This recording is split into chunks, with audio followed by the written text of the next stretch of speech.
I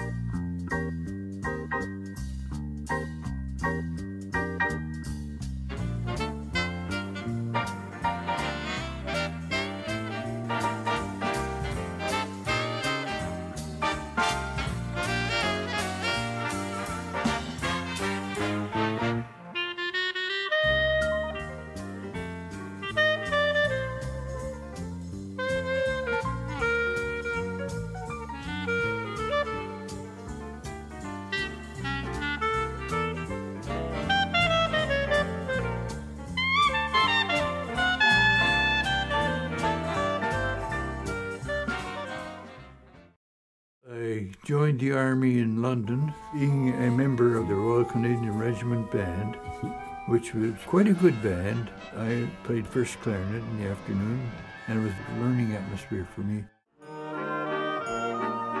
My father started me on violin and clarinet when I was 5 years old, and he instilled a love of music in me, and my mother played piano, and we had a trio. My father played clarinet, and I had an uncle that was a very fine violin player that lived with us.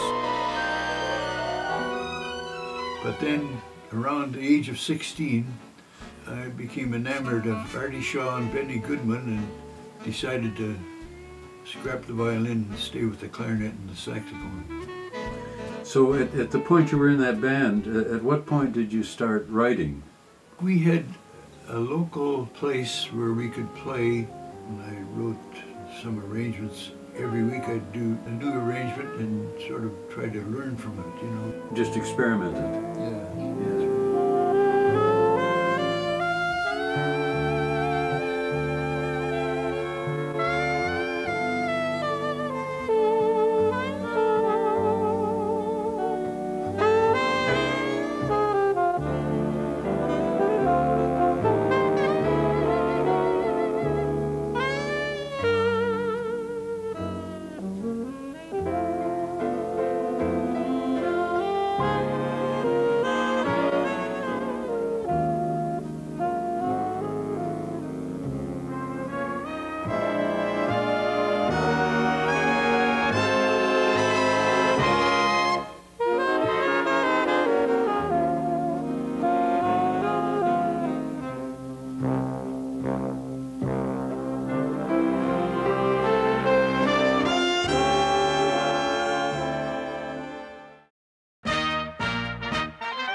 I went to London, Ontario, and I get to the place, I'm wandering around the barracks, and a fellow that used to work with me, and he says, "Eddie, what are you doing here?" I said, "I'm joining the Army." He says, "Why don't you get in the band?"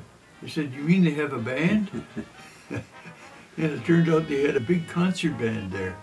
So I got to this band. That's where I met a lot of guys that I knew, got to be very good friends with. There was a violinist too, wasn't there? Quite a good violinist. Well, Jack Groob, yes. And one day we came to get a drink or a coffee, and we saw these two beautiful girls sitting at a table. One was a brunette and the other was blonde.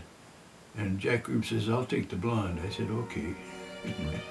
So it happened to be that Bunny was the brunette. That's where I met her. And we got to know each other and eventually got married in England and went to London for our honeymoon. And Bunny was in the Army too? Yes, she was a dancer.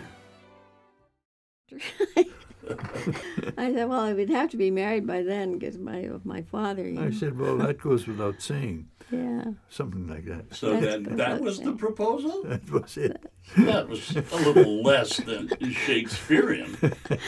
Yeah. What did you like about the guy, Bunny? Well, he makes me laugh. We have a lot of fun together. We were preparing to go over to cross the channel, and eventually we did with the band. We went to France, Belgium, Holland, and finally Germany. I guess you were following the advance of the troops. Following the action, yeah. Yeah. Did you have to learn how to march? No, never learned that. Never did, eh? Never learned how to shoot a gun. Just to learn how to a gas mask on. That's all we learned. So we got behind the lines and entertained the troops. But we were stationed in some little theaters, some were old schools. It depends on what was available in that area, so we could change our costumes and stuff. But half the villages, there was no one there. Everybody had left because there was no water, and the little kids used to come up and dip their little pots in the stuff that we threw out. All the army show people were running around the fields, and they didn't go to sleep that night. It was New Year's Eve. And they all piled in and went into the church. Oh. And they all had these costumes on and stuff. It was the strangest wedding.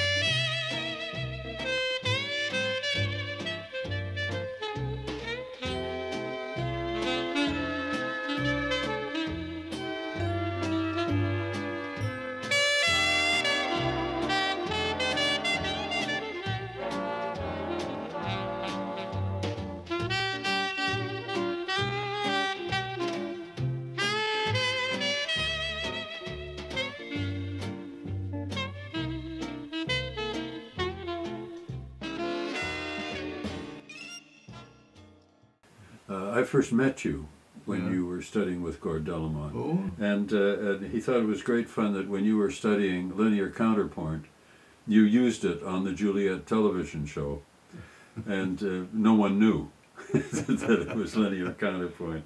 And there was another arranger there, Rick Wilkins. He was writing for the band, band numbers. Yeah. And I wrote her, she insisted I write her numbers.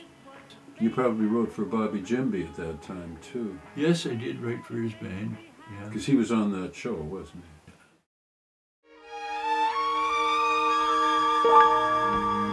I met Howard Cable, and he started talking about arranging. He said, the most important thing I feel in arranging is the voicing. And I said, well, what is the voicing? What does that mean? I didn't quite know what he meant by that. He explained it to me, and I got the gist of it, I guess.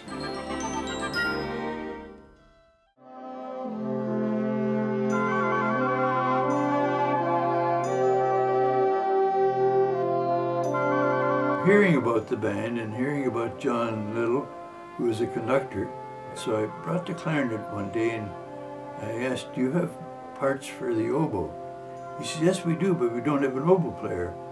I said, well, I'd be delighted to play them.